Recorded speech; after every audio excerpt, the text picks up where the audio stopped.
Chapter 31 Chapter Summary in which we exit the PAINTRAIN and hop aboard the Makeup and Kiss You 2 Express.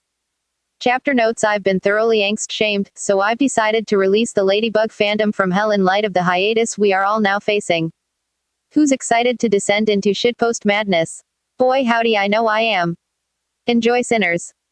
See the end of the chapter for more notes. As she watched her miraculous fall apart around her, Marinette came to the verdict that pink was no longer her favorite color. The girl felt the air whoosh from her lungs, dragging the last of her sobs along with it as Chat clawed his way down the wall. They landed hard, Marinette clinging to her partner's stumbling form as bursts of pale light shot across her limbs. The magic shattered wherever the light flared, chipping away until scarlet and spots yielded to fabric and flesh. The detransformation was far from normal in its approach, and the contrast was jarring. Typically her shift from hero to civilian was instantaneous, Ladybug 1 second and Marinette the next. Now it came in stuttering spurts, as if Tiki were desperately trying to hold the costume together for just a few more seconds, but even the Kwami couldn't hold out forever. One hand rendered bare. A single hair tie falling away. Piece by piece the heroine was unraveling, in more ways than one.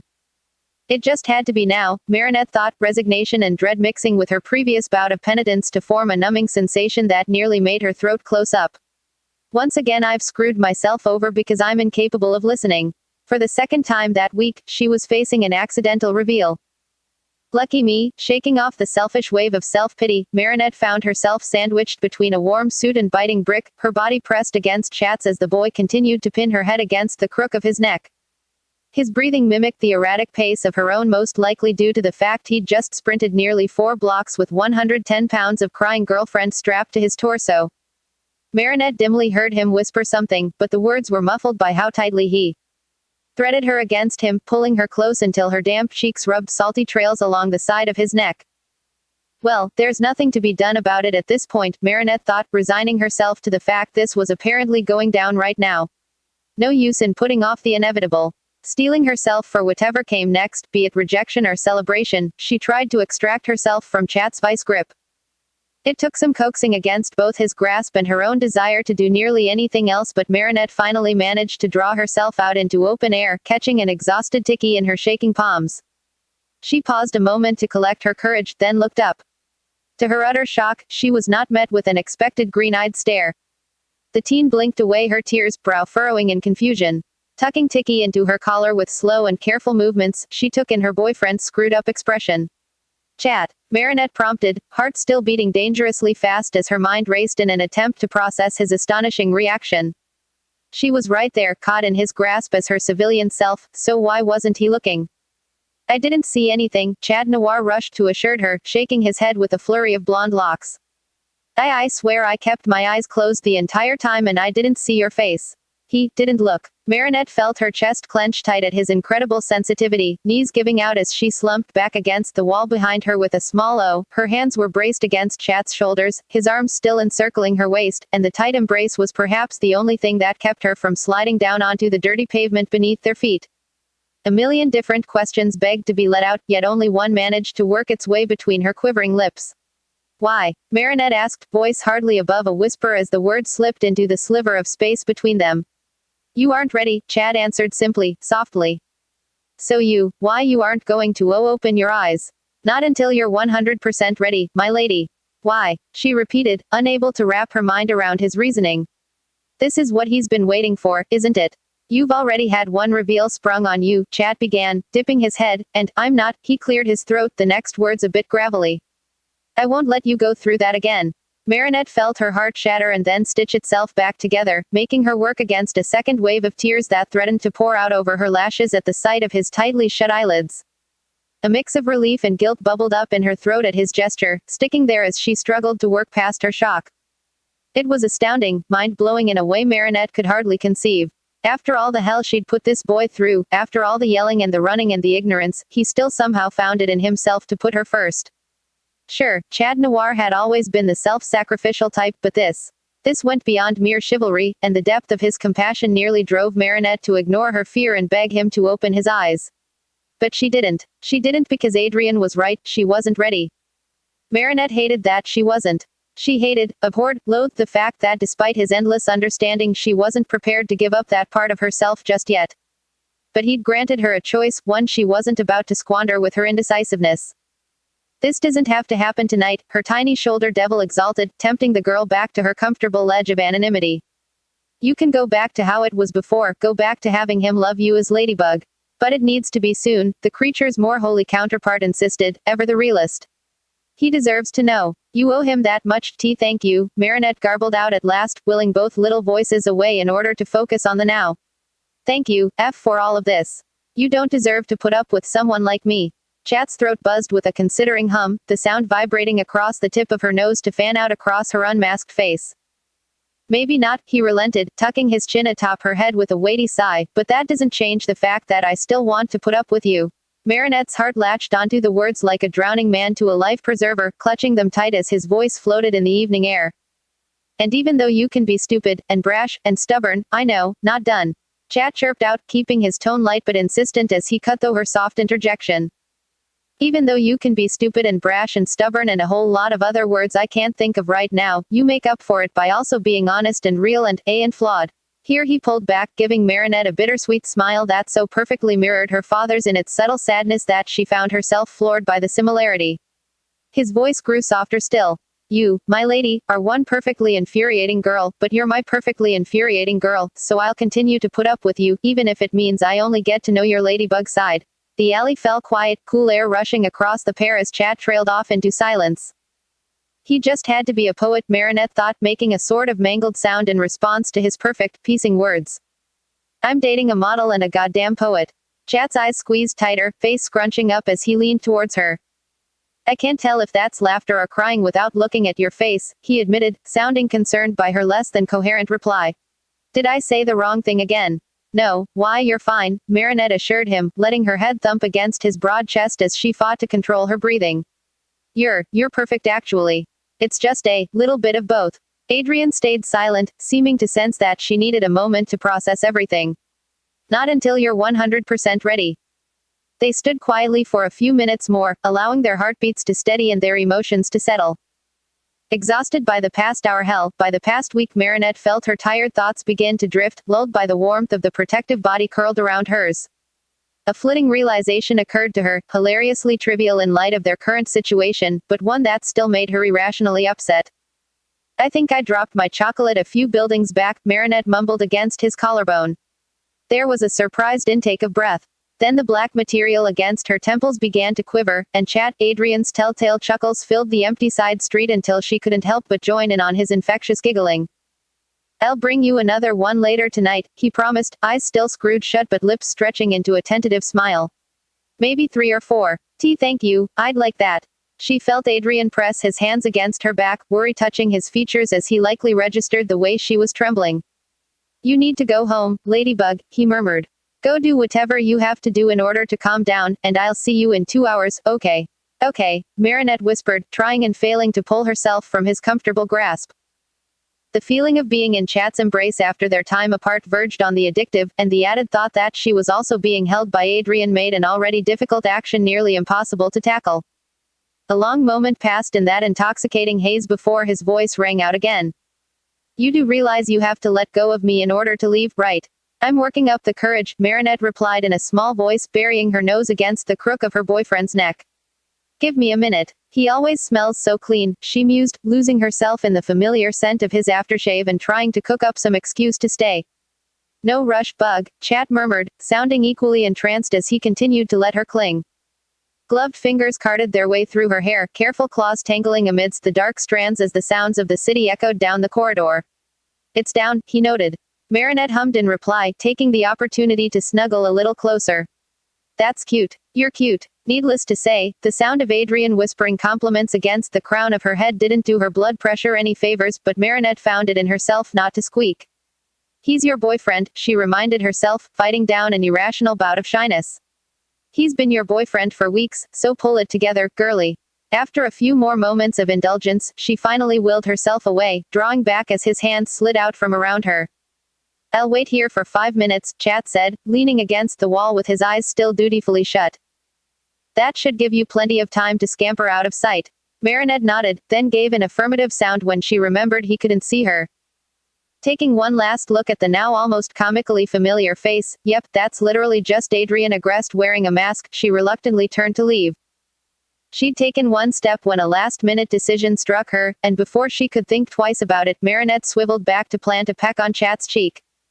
It was quick and incredibly chaste, but it still inspired a roiling wave of bashfulness that lit up her skin as she removed her lips. You can do that now. Just kiss Adrian whenever you want. Middle school Marinette would have had an aneurysm. But that wasn't who was standing in the alleyway, and Lycée Marinette just flushed, watching as her boyfriend swallowed a grin. Till later, my lady. Till later, Chat on. Till later, Adrian. So, I guess I'm the one in the hot seat now, ha. Adrian swiveled atop the chimney at the sound of Ladybug's voice, arranging his face in a businesslike expression despite the way his heart fluttered at her arrival. The past 2 hours had been tortuous for the boy, though in a way that had been very different from the rest of the week's torment. Upon reaching home, Adrian had immediately been summoned to his father's office for a grueling address about his upcoming show schedule, then directed towards the wall of monitors to take part in some video conference he had no interest in, then sent to the kitchen to consult with the head chef on his new high-protein diet, then well, you get the point. He was a busy guy. So busy, in fact, that he hadn't found the time to actually sit down and process his encounter with Ladybug before 9 o'clock snuck up on him. He hadn't had the time to work out whether he was still upset or relieved or maybe even a little of both before Chat Noir had to be leaping off to their meeting place. Somehow he'd managed to arrive first, and the hero had helped himself to their judge's podium. You are indeed in the hot seat, my lady, Adrian responded to her greeting, crossing his legs at the booted ankle and regarding his partner through narrowed eyes. So start chatting. Ladybug gave a slight wince, scuffing her toe against the rooftop before peering up with a contrite expression written across her adorable face. I brought you croissants. She tried, drawing his attention to the white box clutched in her grasp. Adrian's eyebrow twitched, his heightened feline senses picking up the warm scent of butter as it rose from her offered parcel. Resorting to bribery now, are we? He teased, willing his growling stomach to behave.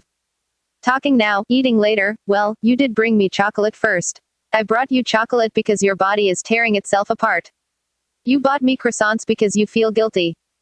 All right, you've got me there, Ladybug conceded, making a move to pitch the box off the roof and into the dumpster below. Guess I'll just toss them, wait. Adrian shrieked, nearly leaping from his perch as Ladybug paused mid-throw.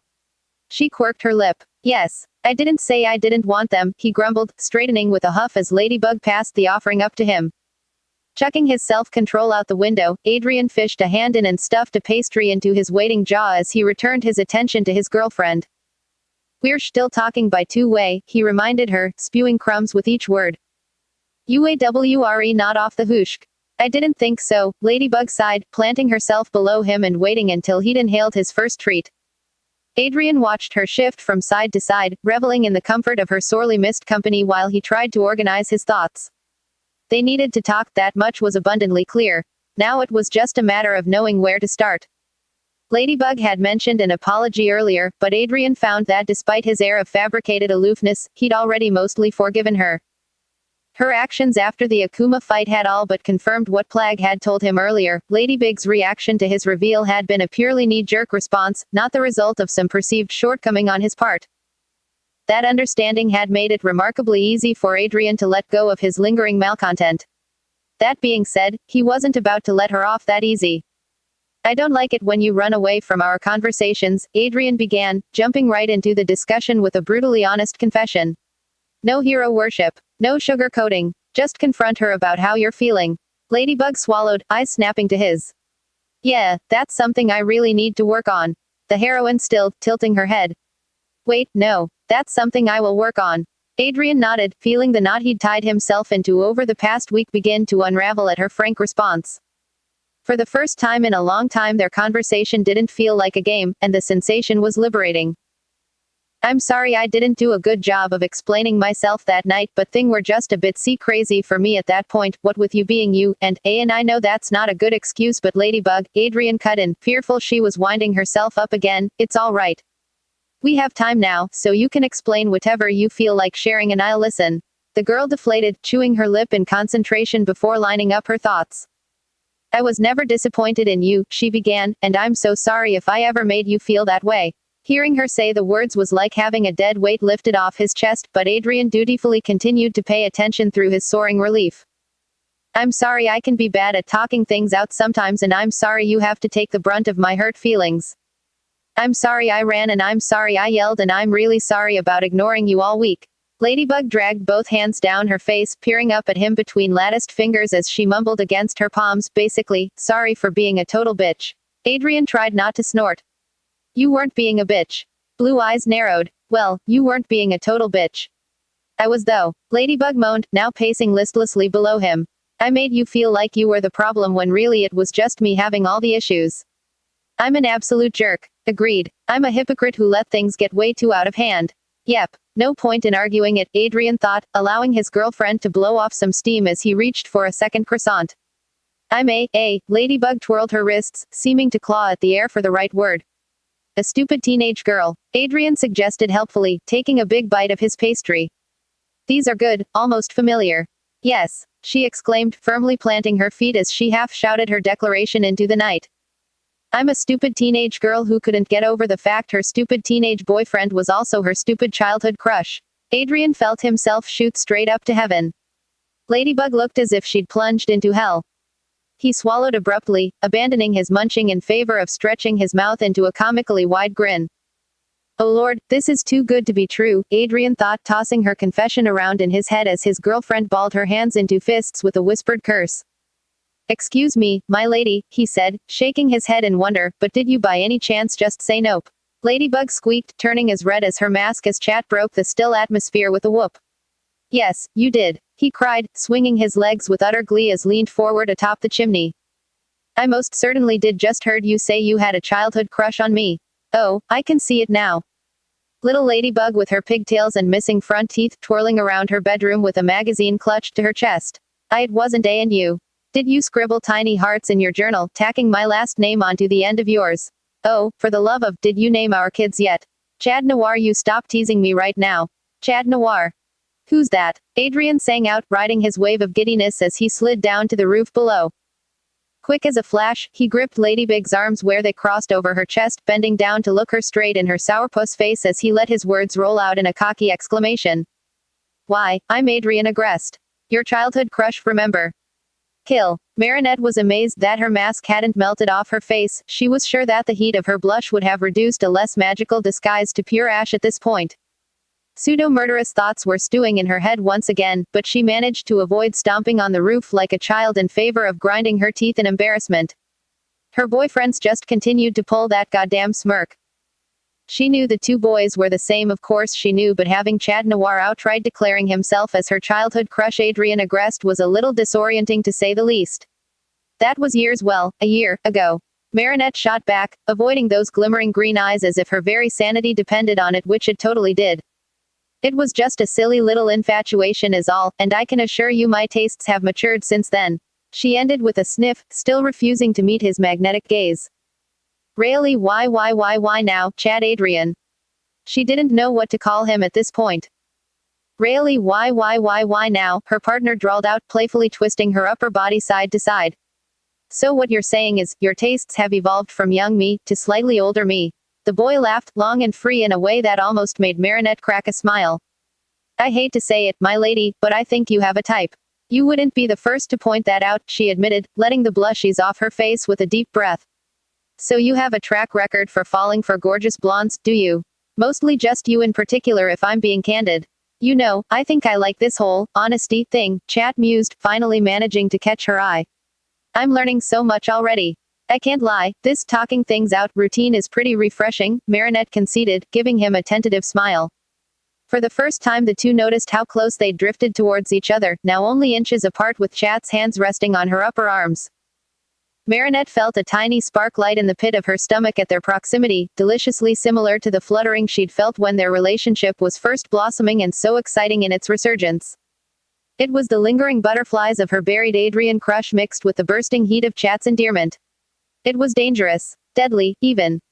It seemed as though he had killed her first, but she couldn't find it in herself to complain. Are we going to be okay? Marinette asked, breaking the silence that had begun to envelope them. Of course we are, Chat responded, letting his thumbs skate across her suit. We always are in the end. But I don't want this to be the end. Well then, it isn't. In fact, we can call it our new beginning if you'd like. Marinette nodded, prompting his head to bob alongside hers. I would like that, she said, the idea of opening a new chapter sounding simultaneously exciting and nerve-wracking. Frankly, Marinette didn't know what would come of her deciding to keep her identity a secret. She didn't know if it would ultimately save or break them. The millions of different questions from hours before came flooding back, poking the inside of her skull with their insistent inquiries. What would change between Ladybug and Chat? What would change between Marinette and Adrian? What could come of two people pursuing a four-sided relationship where only one person held all the chips? What can I hold you again? Her boyfriend asked, his voice snapping her from her musing. With a shake of her pigtailed head, Marinette glanced up at him, a sweet grin breaking across her face at the care she found written in his handsome features. Yes please, she replied, meeting him halfway as Chat drew her towards him. The way they intertwined was effortless, Marinette slinging her arms around his neck and Chat allowing his to settle behind her waist. Exhaling in tandem, the duo melded into each other with a silent conversation that flowed across their bodies in a mutually understood exchange. Her fingers in his hair were the most eloquent of apologies, spelling out everything words couldn't convey against the surface of his scalp. His cheek nuzzling against her neck was its own kind of forgiveness, expressing something beyond simple acceptance with an imprint that was both physical and emotional. The shared heartbeat that thrummed across their chests was a promise, simple in conception and without any cumbersome expectations. Can I kiss you again? Chat requested, nosing his way up until he was situated in front of her face. Yes please, Marinette breathed, meeting him halfway once more as their lips rejoined in a caress that was both tentative and sure. Their movements were practiced, his tilt of the jaw just as expected as her sigh in response, but the context was different now. They were different now. Her fingers tightened in the hair of the boy she'd been chasing after for years, lips parting against the ones she'd caught long before she had even realized. His nuzzling cheek was now concave, drawing the breath from the girl who had, and always would, take his away. Their shared heartbeat was quickening now, its promise taking on a new heat as two suited chests pressed together in a mutual desire for more contact. Can I love you again? Adrian pleaded, whispering the words between their momentarily parted lips. Yes please, Marinette begged, meeting him halfway yet again as the boy hoisted her up onto his hips. Chat took 4 long, lumbering steps, and Marinette gasped. She felt her back shoved against the cool brick of the chimney.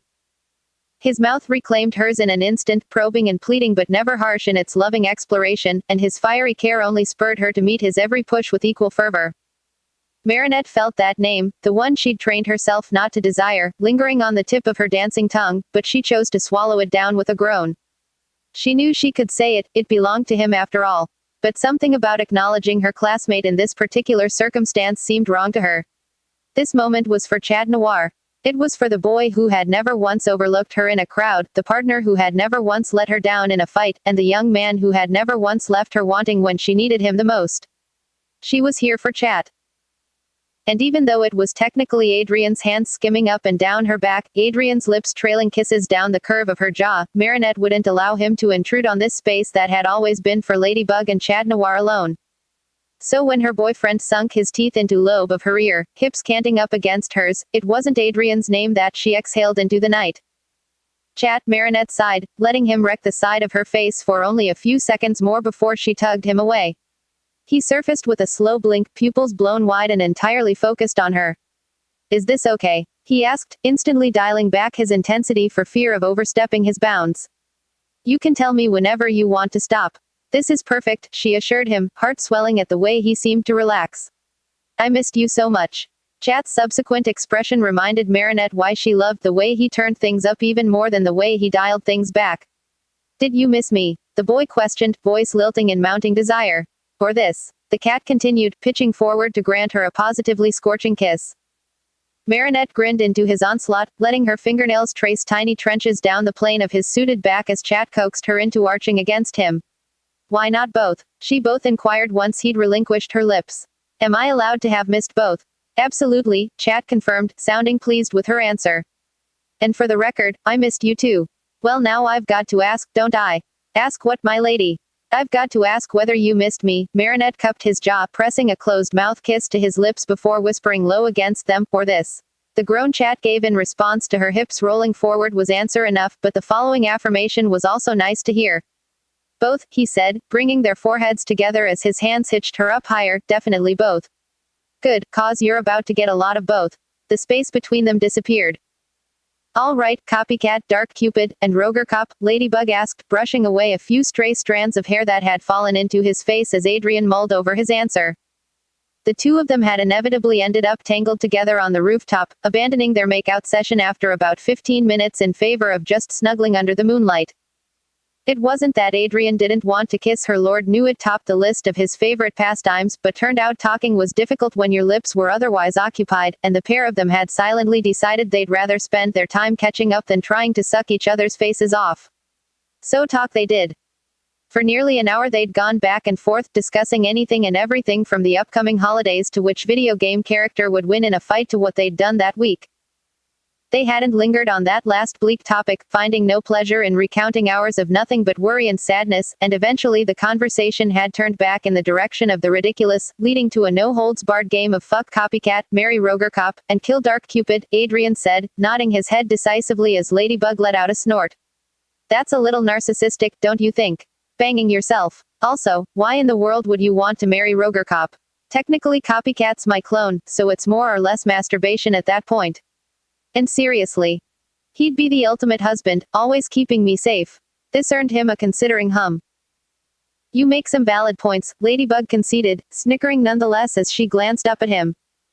Adrian drew her closer, arm draped over her shoulder as slender legs sprawled across his folded ones. He gladly nestled in, stifling the yawn that threatened to bubble out of his throat. The teen hadn't gotten a good night's rest in some time, and with the emotionally taxing day he'd just gone through, Adrian's body was screaming out for sleep. Okay, now you, he said, electing to ignore his drowsiness. There's no way I'm cutting this short, Adrian decided, watching as Ladybug tossed her head in thought. Not when I just got her back. She mused, narrowing her eyes and tapping a finger to her chin. I'd say, kill Roger Cop, not my husband, you monster. Fuck Dark Cupid and marry Copycat. Okay, now I'm going to need your explanations here. Easy, Roger Cop is scary and I don't like him. Again, step off my man. Dark Cupid literally abhors love, so I doubt he'd make good spouse material. Smart. And Copycat got akumatized because of his love for me, making us the perfect match. Ladybug finished, spreading out her hands as if she'd concluded an important lecture. Yeah, or something, Adrian said vaguely, recalling the real force that drove Copycat to become akumatized. But are you sure you aren't just marrying him for his good looks? You are aware you have a type. The fact Copycat happens to be incredibly handsome has minimal bearing on my decision, his girlfriend said with a sniff. I reached my conclusions through logic and reason alone. Adrian opened his mouth to retort, but all that came out was a telltale yawn he couldn't quite smother in time. Ooh, I heard that. I think it's time for us to head home, kitty cat. I hate to say it, but I think you're right. Adrian felt his back crack as Ladybug pulled him to his feet, the boy reaching back to dust off the backside of his suit. Text me when you get in bed. Ladybug asked, her voice taking on an almost pleading tone as she appeared to gauge his reaction. God, I missed her. As nice as that sounds, Adrian began, leaning down to make sure she could spot his teasing smile. I'd love to actually get some sleeping done tonight, so you'll have to keep your sexting brief. Had he ever mentioned how cute she was when she blushed? She was super cute when she blushed. I didn't mean it like that, Ladybug muttered, laying her knuckles on the center of his chest and lightly dragging them against the suit's zipper. I just text me good night. Adrian felt his heart melt a bit at the hopeful way she stared up at him, their week of lost contact and miscommunication fading into a distant memory in the wake of her suppliant blue eyes. Of course, my lady, he assured her, dipping down to press a kiss against her scarlet palm. Every night, for as long as you'd like. Her relief-drenched smile was the perfect closer to their night. Adrian found his trek home to be significantly easier than his trip to their meeting, motions effortless despite having to vault across Paris with a half-filled pastry box wedged under his arm. He didn't even hear any complaints from Plag as the two separated in their dim room, the Kwame merely nodding in a gesture that could almost be construed as pride before zipping off into his lofty perch. He could feel the sting of his shower as the water cascaded across his skin, feel the stretch of his pajamas across his shoulder and the slide of sheets against his back. Adrian felt the weight of the cell phone as he gathered it into his palm just as he could feel the vibration that accompanied her immediate reply. Good night Ladybug 3. Good night Chat Noir 3. Adrian felt relief. He felt joy and approval, and maybe still some worry as well, but all that really mattered to him was that he was feeling again. That they were speaking again. And he'd never felt a better night's sleep than the one Ladybug lulled him into that evening. Chapter end notes. I'd just like to make a PSA real quick. At this point, I'm getting an average of 15 or so messages every day asking when I intend to update, begging for a new chapter. And while I know many people mean it as a compliment, I'm here to tell you that every time I get one of those messages, I make a mental note to delay the next update by another half hour. Please stop begging me. I will post new chapters when I have new chapters, and the constant wheedling does nothing but put added stress onto an already struggling art student. Small voices, I am but a small bird.